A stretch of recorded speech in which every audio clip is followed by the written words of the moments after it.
एक गांव में धनीराम नाम का एक ज़मींदार रहता था। उसका एक लड़का था जिसका नाम था राजू। धनीराम के पास बहुत पैसा और बहुत जायदाद थी।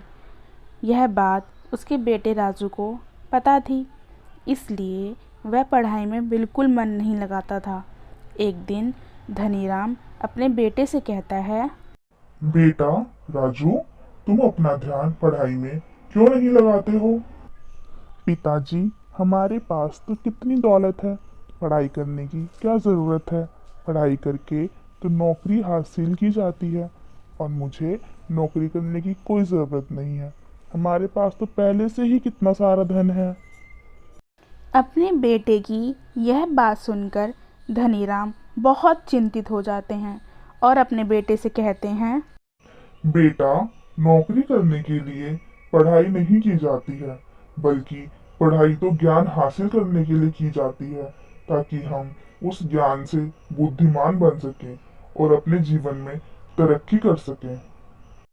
लेकिन यह बात राजू को समझ नहीं आती और वह अपने पिता की बातों पर भी बिल्कुल ध्यान नहीं देता और इसलिए उसके पिता उसे बहुत मारते हैं और डांटते भी हैं, जिस कारण राजू अपने पिता से नफरत करने लगता है। एक दिन धनीराम अपनी पत्नी से कहते हैं, मुझे अपने बेटे राजू की बहुत फिक्र हो रही है। वह बिल्कुल भी पढ़ाई में मन नहीं लगाता है और दिन भर बाहर घूमता रहता है। उसे लगता है कि हमारे पास बहुत सारा धन है और इसी धन के कारण वह जिंदगी भर आराम से रहेगा और उसे नौकरी और पढ़ाई करने की कोई जरूरत नहीं है। देखिए जी, गलती हमारी ही है। हमने ही इसे बचपन से बड़े लाड प्यार से पाला है और इसके बदले हमें भुगतना पड़ रहा है। मैंने सुना है हमारे पड़ोस में एक विद्वान भी आए हैं जो बच्चों को उच्च शिक्षा देते हैं। हम भी राजू को उन विद्वान के पास भेज देते हैं, जिससे वह भी उच्च शिक्षा प्राप्त करे और ज़िंदगी में कुछ बड़ा कर सके। ठीक है, कल सुबह राजू को उस विद्वान के पास छोड़ आएंगे।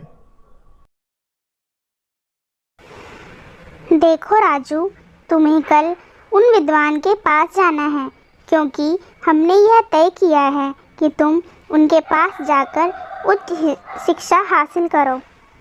अपनी माँ की यह बात सुनकर राजू बहुत खुश हो जाता है, क्योंकि वह अपने पिता से दूर जाना चाहता था और अपने घर से भी।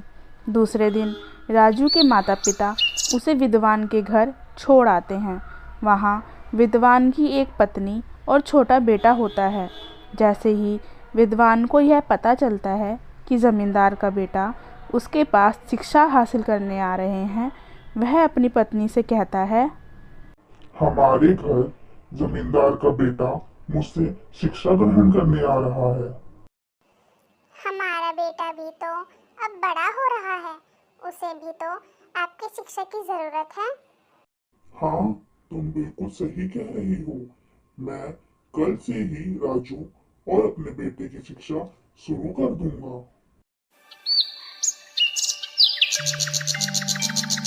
हमारा बेटा बहुत ही आलसी है, उस पर आपको विशेष ध्यान देना होगा। आप बिल्कुल निश्चिंत रहें, मैं आपके बेटे को बुद्धिमान और जिम्मेदार बना दूंगा।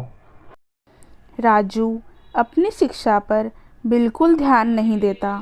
इससे विद्वान उस पर बहुत नाराज़ होते हैं और उसे हर वक्त डांटते रहते हैं। राजू को यह बात बिल्कुल पसंद नहीं आती कि विद्वान उसे हर बात पर डांटें।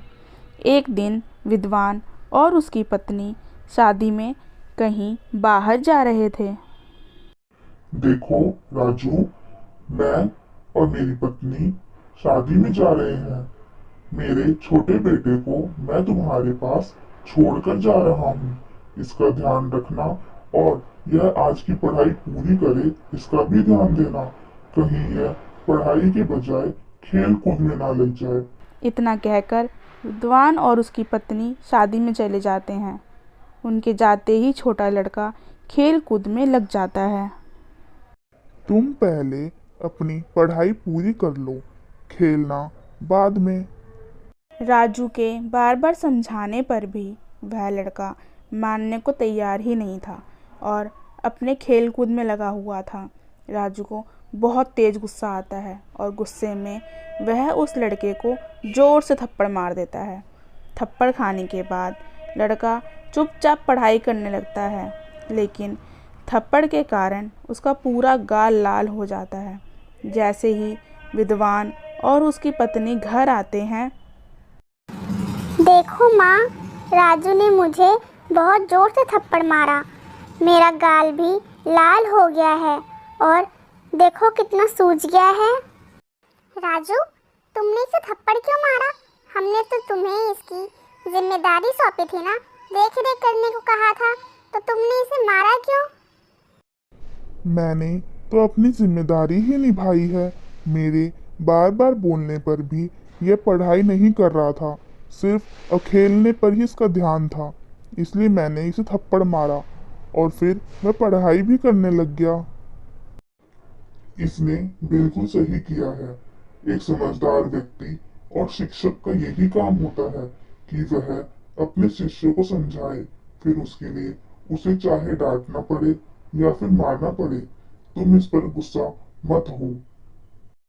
यह बात सुनकर राजू को एहसास हो जाता है कि उसके पिता उसे क्यों डांटते रहते थे। राजू विद्वान से कहता है, आप मुझे क्षमा कर दीजिए। मुझे पता ही नहीं था कि आप और मेरे पिता तो मेरे भले के लिए ही मुझे डांट रहे थे।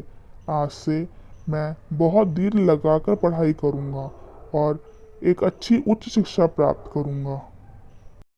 उस दिन के बाद से वह बहुत मन लगाकर अपनी शिक्षा पर ध्यान देता है और अपनी शिक्षा पूरी करके अपने गांव वापस जाता है और अपने पिता का कारोबार संभालता है और एक जिम्मेदार व्यक्ति बन जाता है।